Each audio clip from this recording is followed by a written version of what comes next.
I just now pushed the recording button, so we will have a recording of this webinar. Dee Coaster, can you see her webcam picture? Wave, Dee. Because I'm Deborah, and I also say Dee. She's the real deal. And we are going to have this open so that you can ask questions and we can have a dialogue. And I think that will be a great way to do the webinar. So we have Honest. Does everyone, Alma, you want to say hello?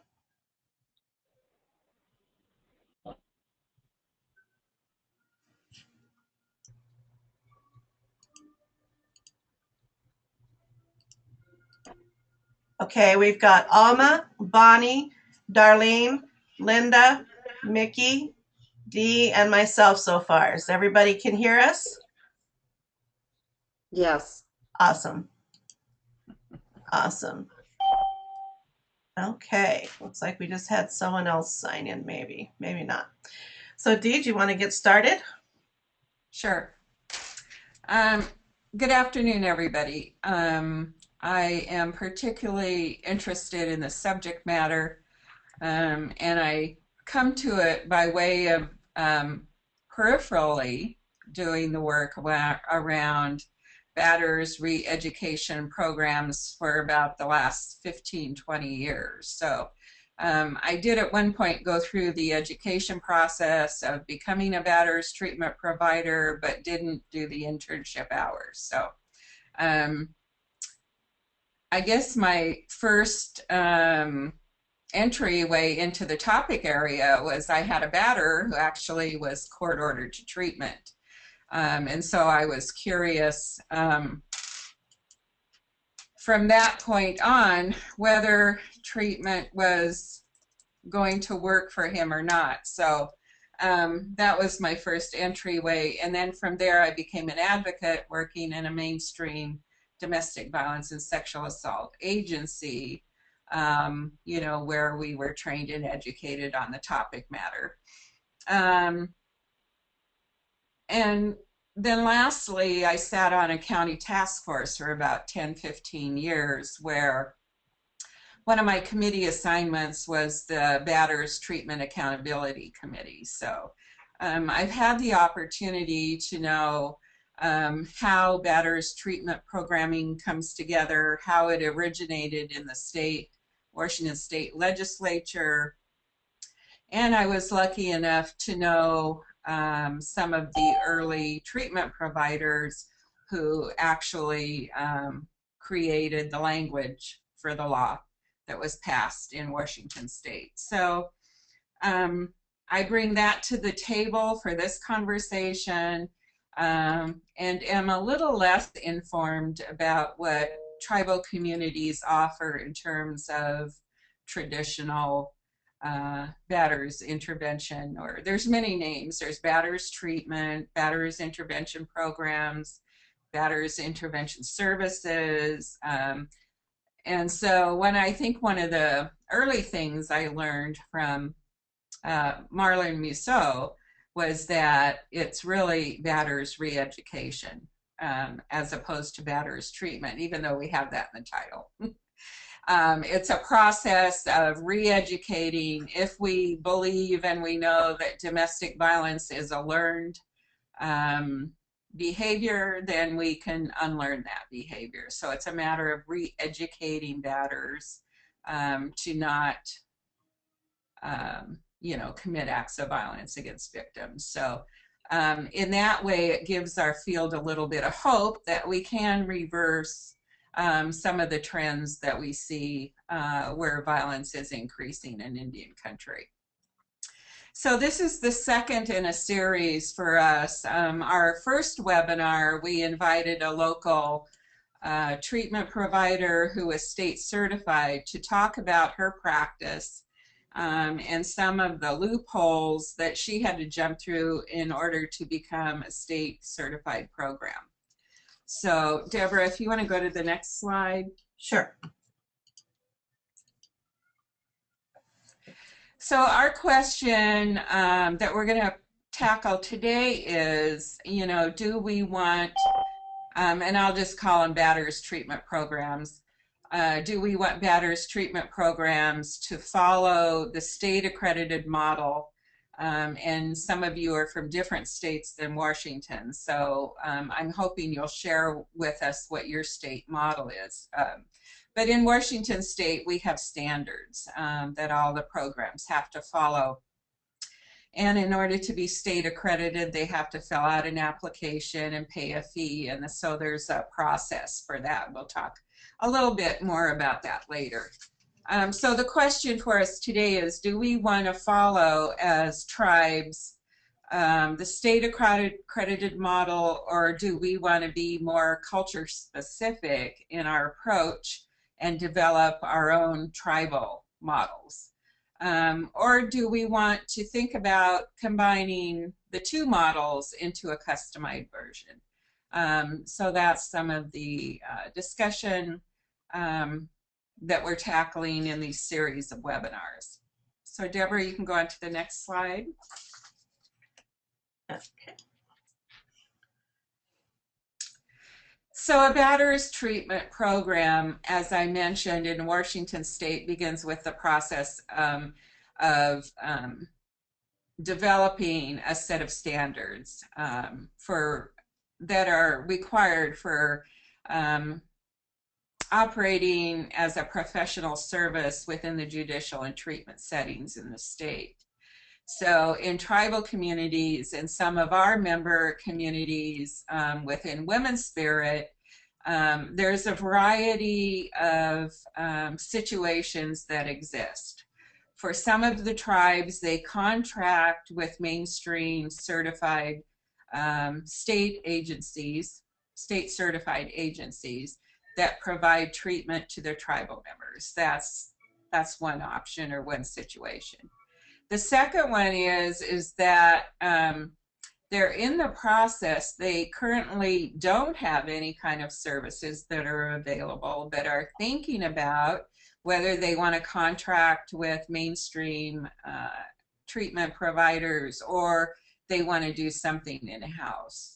So one of the things that's happened over the last few years is, for many of you who have been around victim services for many years, you know that in the past there haven't been any monies available through advocacy channels to support Batterers treatment.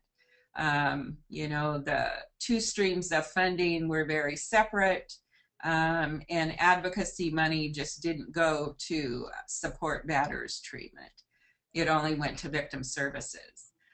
What we've seen happen, the trend over the last couple years, say maybe 5 years, is that tribes now have access to different streams of funding that will allow the development of tribal domestic Batterers treatment program. So we've seen that strict channeling, siloed effect with funding come to a point where now we can talk about getting funding to the tribes for Batterers treatments programs. Next one, Deb.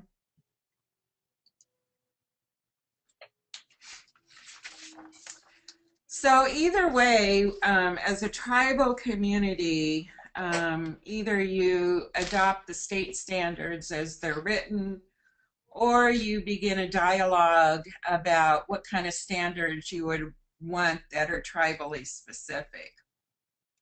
I think the important takeaway on this is that there are valid reasons to have standards, whichever avenue you go down. And some of the reasons for having standards is it provides guidelines for ethical and accountable intervention systems to better protect victims and their families. So the main,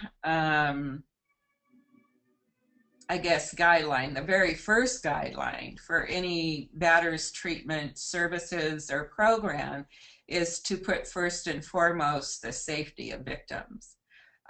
So by having some standards to follow, you can be assured that the programs that follow those standards agree and value the same foundational framework.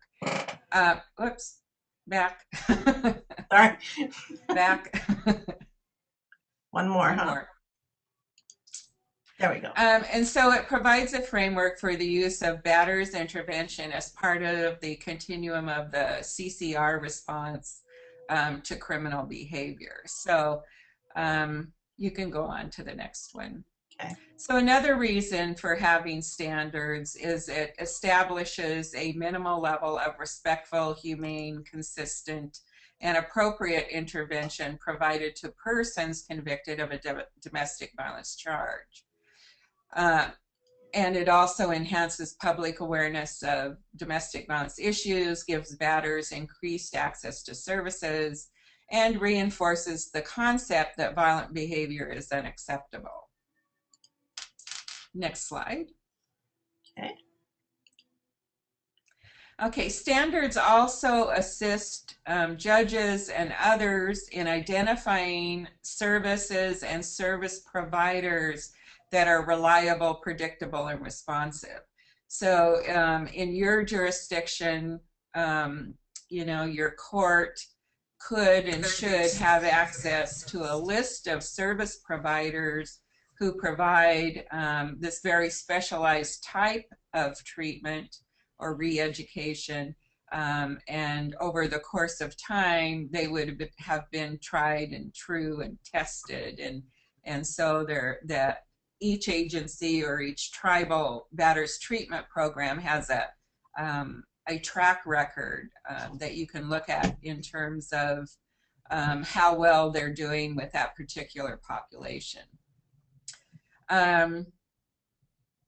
And if you know anything about batters treatment programs, you know that the effectiveness of the service depends on who's providing it. So again, over time, the provider will have a reputation with the court and with the community about, realistically what people can expect from a batters treatment program, and those limitations that they may have. And then batter treatment program or batters intervention services must strive to promote increased safety for victims and children and other family members. So that's kind of in a nutshell why we promote the use of standards, whether it be, standards that are already defined by the state or standards that are coming out of tribal communities themselves. You can go on.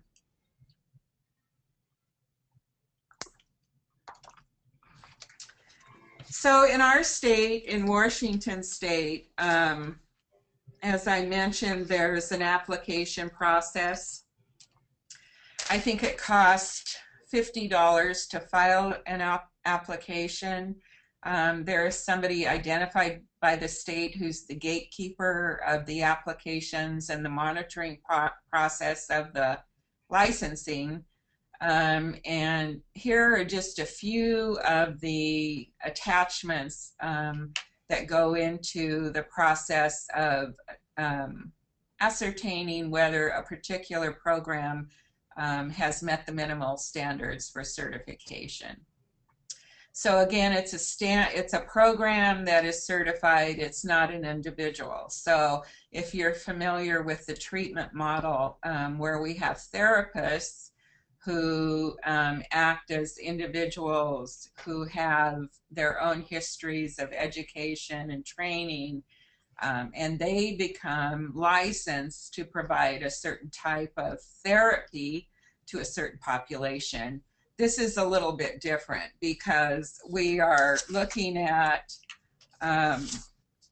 certifying programs and not people or individuals. So there are some requirements that are necessary for the program to meet minimal certification standards. So some of those are within the education process, education, experience, affiliation, is the program that's applying, do they have a working relationship with the local victim service agency or local tribal coalition?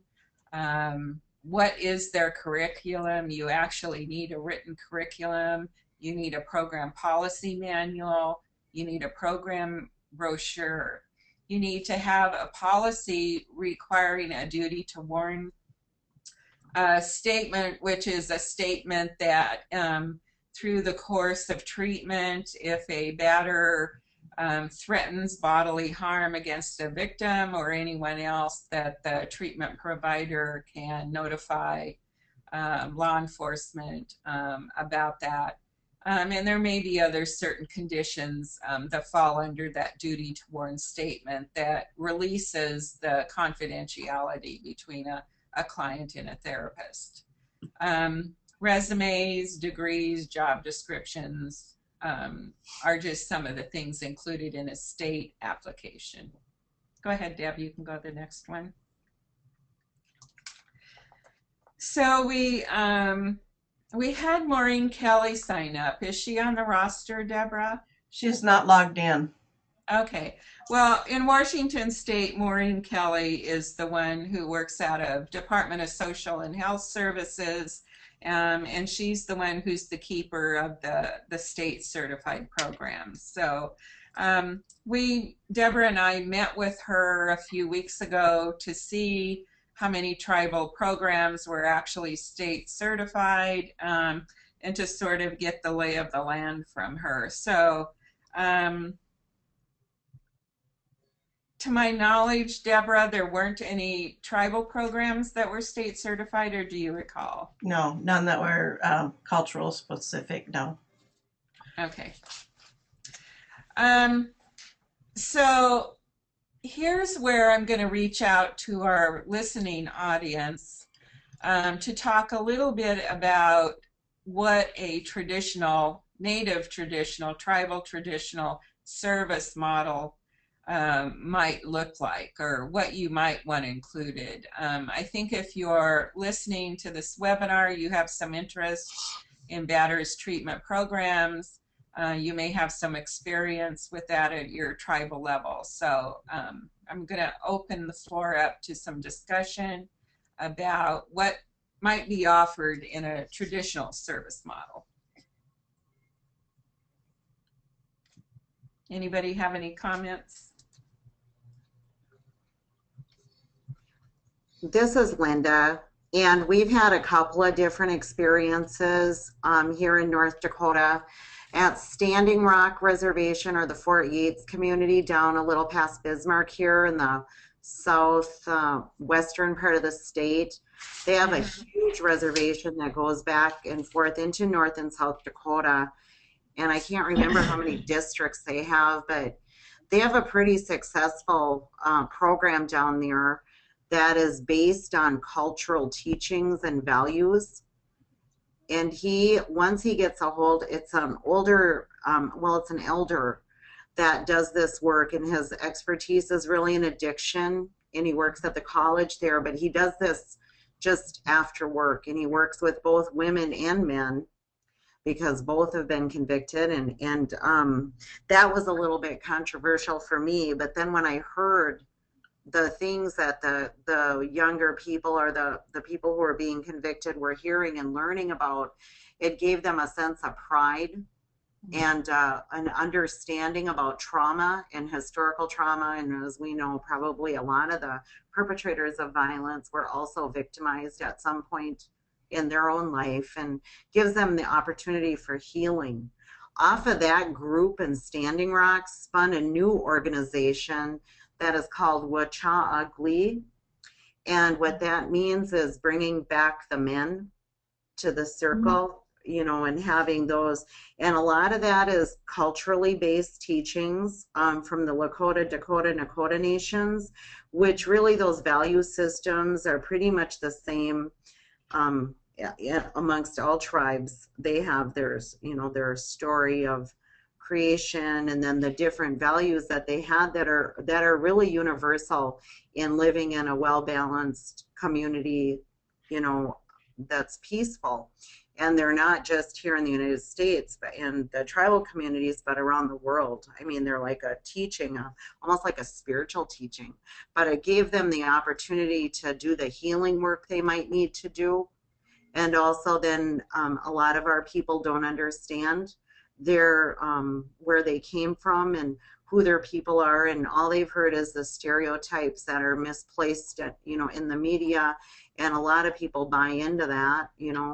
And if we don't have anybody teaching us, which can happen when we have been raised in a community or in families that might have problems with addiction or other social problems, or maybe in foster care, who knows, but things that they kind of limit the amount that we might be exposed to our culture. And there's a lot of phenomenal things that tribal communities have done, and a lot of people that have worked very hard to keep those things, including language, from dying or perishing. And so that's the difference in the model that we have here in the Dakotas.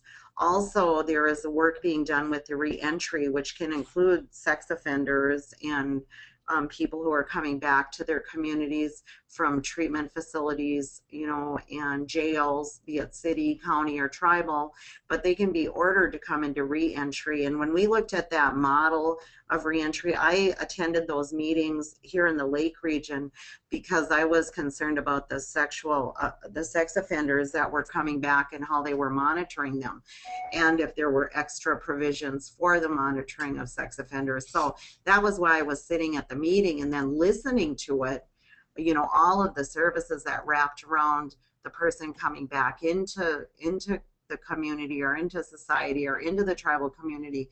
They have services including housing, mental health, health services, addiction counseling, job service, job placement. But 80% of the people in reentry here were Native American. And of that 80%, 50% were Dakota and 50% were Ojibwe, which are two of the tribes real close to this area. So, that was, sorry. That's okay. That was one of the things that caught our eye. And so we developed like a PowerPoint, and that would have needed a curriculum to follow it. But I'm really busy doing this work, and I had a guy that was working with me for a while that really did a good job. We went to reentry and actually had the National American Law and Order Committee call us and put us on an advisory committee because they had never thought about that piece of it, which can make the difference for our people getting well and healing if that part is implemented. Some people, that's not going to work. Some people do need, follow up with, psychological services and medications. But some people, upon knowing that, it can make the difference in both areas, in the victim services area or arena, and then also in the batterer services, where there's an understanding developed. That's what I wanted to say, at least from North Dakota and in this area, that's what we're doing. Great, Linda. Thank you. So do you mind my asking, Linda, does South Dakota and North Dakota, do you have a state certification policy for non-tribal organizations? No, not currently, because the ones that they're using in the state, which we do have batterers treatment programs here in the state that are run through our mental health services, there is the standards that they have to follow, and in order to receive funding, they have had to be trained through the Duluth model in Minnesota. Okay. That's how they're allowed to get their funding, is they must have, there is no deviation in federal mandate that lets them. They have to have that training, and they have to have somebody that was trained and went through that, and they follow the curriculum, which is usually a very, very long, intense program. The Bonnie that's on the phone, is that our Bonnie Polachek? It is. Oh, Bonnie knows about that. She was a state coalition director, and she happens to be a TA provider and my very good friend. Bonnie, if you can speak on that, because I just know about the tribal part of it, but you know more about the batterers treatment in North Dakota. App Store. Updates available. I don't know. Are you there? call in maybe. Maybe her computer doesn't have a mic on it. Let's see. But she knows about the standards and was a part of that, that process here in North Dakota. But I know that they go, the one here in the Lake region is through the Human Service Center, and the state is the one that does the referrals for that program. And they were really interested also because the high number of natives that were ordered to go there and that failed, repeatedly to complete the whatever, how many, 30 some weeks it is. We have problems with transportation, and the project is here in town. That's 11 miles, which can be a long trip for somebody who doesn't have a car. So they're being held to those, to that, but then they can't complete it. So, and it's something that was meaningful and useful for our tribal people to be able to go in something that they would understand, So, Deborah, you can write a question to Bonnie or chat with her down there, and if she has trouble with her audio, we can read it to the group.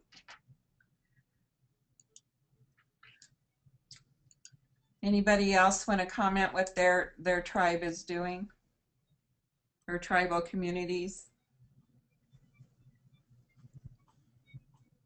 Well, I was just thinking that the state model, I did send a message to Bonnie. I don't know if she sees it in the chat room. Bonnie, if you can go to the chat room. I show her as unmuted, so I was just thinking that would be good to have her, chat a little bit about that. And is Darlene from Colville still on? She is. Darlene, could you talk a little bit about your Peacemakers program? Or someone else from Colville is fine.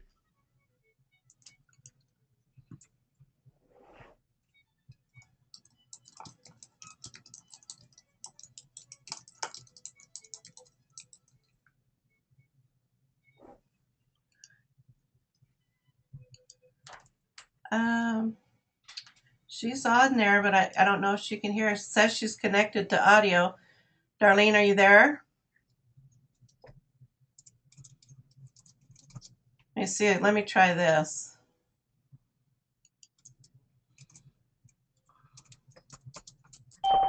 Darlene, can you hear us?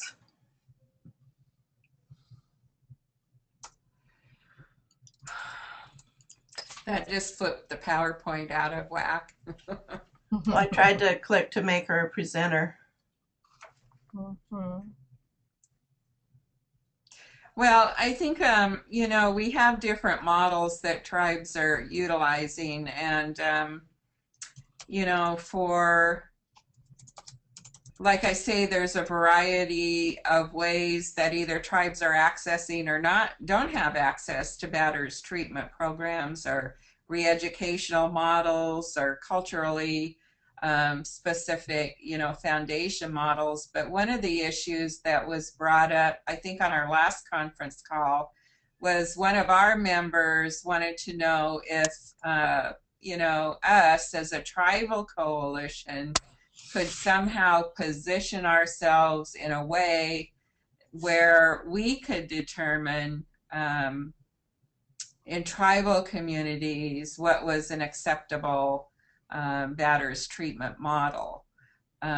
So part of our exploration is around that as well, because as a tribal coalition, we have the expertise and the knowledge of our tribal communities, and can advocate for culturally specific models, perhaps better than the state can.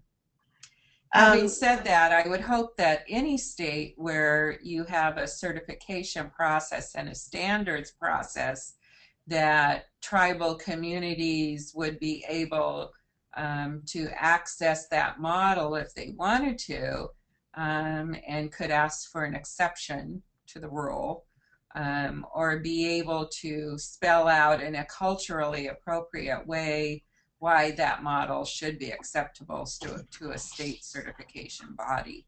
I think part of what I hear is that not all tribes are gung-ho on becoming state certified, that most of us who are in this field and in this work want to create our own ways and create our own models and not have people question that in any way, as to whether, you know, they're appropriate or effective or whatever the case may be. So wherever there exists a state process, there should always be a parallel tribal process, so that we end up with a balanced system, a system that you know, is fair and equitable between the non-traditional state service models and the tribal models. So does anybody want to talk about that a little bit? So, Darlene, let's see, I got a message from Bonnie because we can't hear her. She says, the state standards are guidelines, as Linda said. They are mandated if an agency applies for STOP or any other state funding.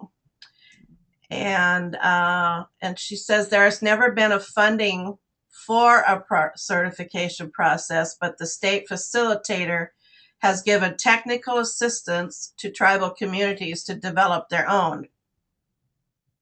That's awesome. Thank you, Bonnie. That's good.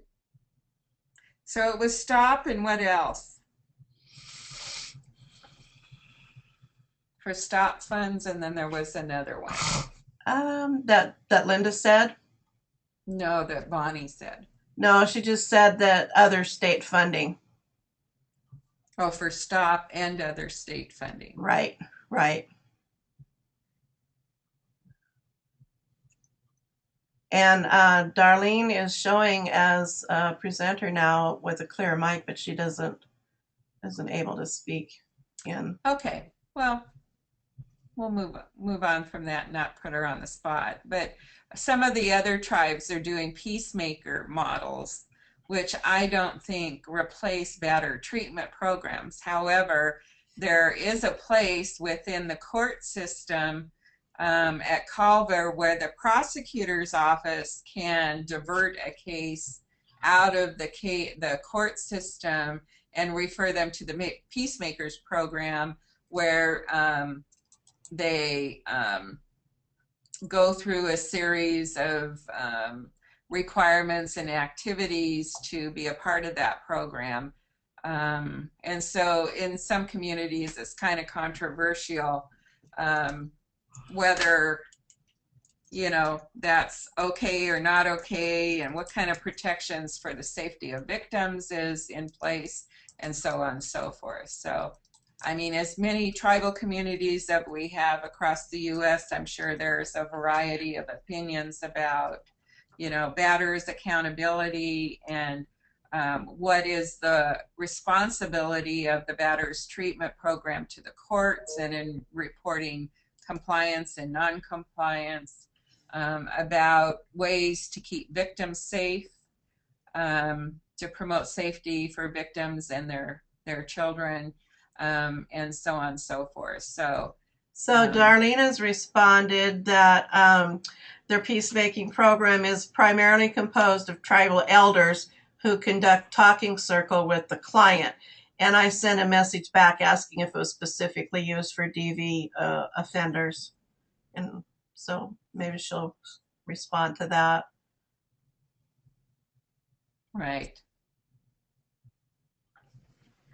So from your networking meeting, Deborah, in Eastern Washington, you did have a positive report from the Colville prosecutor about the Peacemaker program.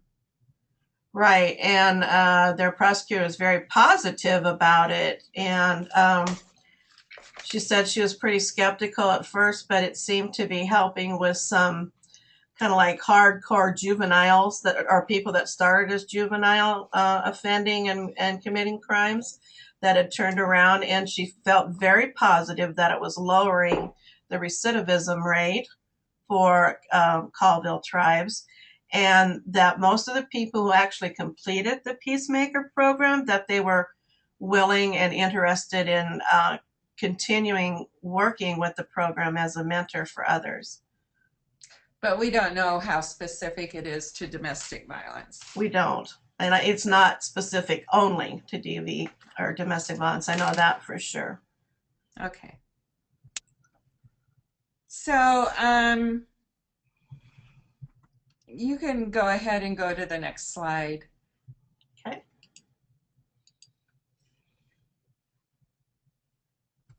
We talked about this when dealing with the state, and I think Bonnie answered the question that whomever the state monitor is, facilitator is, that you know, they should be open to working with culture-specific communities and providers within those communities. So, you know, as a coalition, as a tribal coalition, I think it's our responsibility to bring the opportunity for discussion to the field, but certainly each tribe, you know, needs to decide for themselves, you know, what's going to work best in their community, you know, and kind of the makeup of that.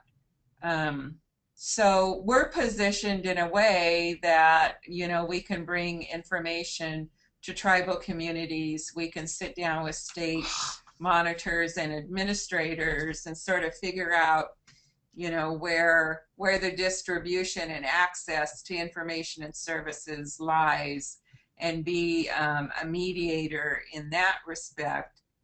And also, as a tribal coalition, I wanted to be open to sponsoring batterer treatment services, workshops, or educational opportunities, as well as providing victim services education for the field as well too. So there's a lot of information about whether a program is being effective in you know, stopping the violence, you know, that a perpetrator is, you know, putting on a victim. There's all kinds of measuring points throughout a 2-year program or a 1-year program, whatever that is. And of course, that's the final goal, is that the violence stops. And we know that every time a victim, you know, and a perpetrator end up in the system, the victim's primary goal is that the violence stops. So this is just one other tool in our toolkit, and it's an important part of coordinated community response, because you really can't have a coordinated community response if you don't have a batterers treatment program or batterers intervention services or something. So that's the information that I have. I could go into some key areas to look for if you are trying to decide whether this type of treatment is actually working with a batterer. I could take the time to do that, or we can open the comments back up to the audience. Okay, so before we do that, Darlene did respond via the chat room. She says that there are about 50 tribally court referred clients can come in on their own in their peacemaking program. The clients must attend weekly PMC and then do family history and cultural activities to learn the tribal customs and learn values to change their behavior. The client must also present what their situation is and what they believe they can get from the PMC and how they will maintain sobriety, abstain from use or abuse of alcohol, drugs, and take a deep look at the self and worth. So thank you very much, Darlene, for adding that. I probably drifted off there a little bit, Deborah. Did she talk about victim safety? She did not mention that. Let's see. She says Several of the DV clients develop a connection to the elders and learn to reconnect to their families. So there are some specific to domestic violence. Okay, is there anybody else listening that we have not heard for that would like to chime in?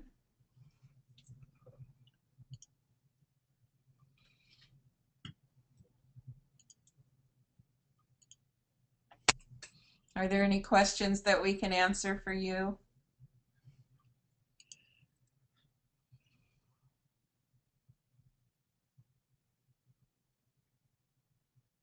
Okay. Well, just before we sign off, let me just go through this handout I have, and it talks about what needs to happen in order to change behavior. And that's kind of the end goal, is that the violent behavior will stop. So when a batterer goes into some kind of treatment or re-education program, this should be some of the considerations. And this is from Lundy Bancroft, and he wrote a book about why does he do that. Accepts consequences for battering behaviors is one. Enters into a re-education program, we talked about that. Accepts confrontation about the violence and abuse towards others. Is held and accepts avenues of accountability for the battering and claims full responsibility in the battering. So we know that out the gate, the first thing that batterers do is they claim no responsibility for their behavior and they blame the victim totally. So these are some indicators that there's been a process of change in thinking and behavior when becoming exposed to a program or having gone through a program. So some other processes of that change are a full disclosure of past abuses and violence. We mentioned acceptance of the responsibility, relinquishing all excuses. I think this is an important one because many times alcohol might be used, or childhood experiences might be used, or provocation might be used, but relinquishing all excuses. Developing empathy for the victim, I think, is another really important one because a lot of batterers cannot feel empathy for their victims. Can identify the benefit to them for changing their behaviors. In other words, something's not working in their lives, so some things really need to change. And then being able to identify the benefit to giving up the violence. Identifying patterns of coercive control and integrate non-control into behavior. So we know that one of the hallmarks of being a batterer is they need to control everything. So through a process of therapy, then coming to a place where they can give up that control. Identifying abusive attitudes, for instance, entitlement, ownership of women and children, being able to identify some of those things. And development of an empathy for kids who witness. It's taken us a long time to get to the point where we recognize that there's a detriment or a negative effect to having kids witness DV. In the old days, I can remember people would say, well, they didn't really hear it, they aren't exposed to it, they were in a different room, and we know all those things not to be true now. So developing good parenting skills. This is something that comes out as a result of going through re-education programs, as there is actually a parenting skills component to it.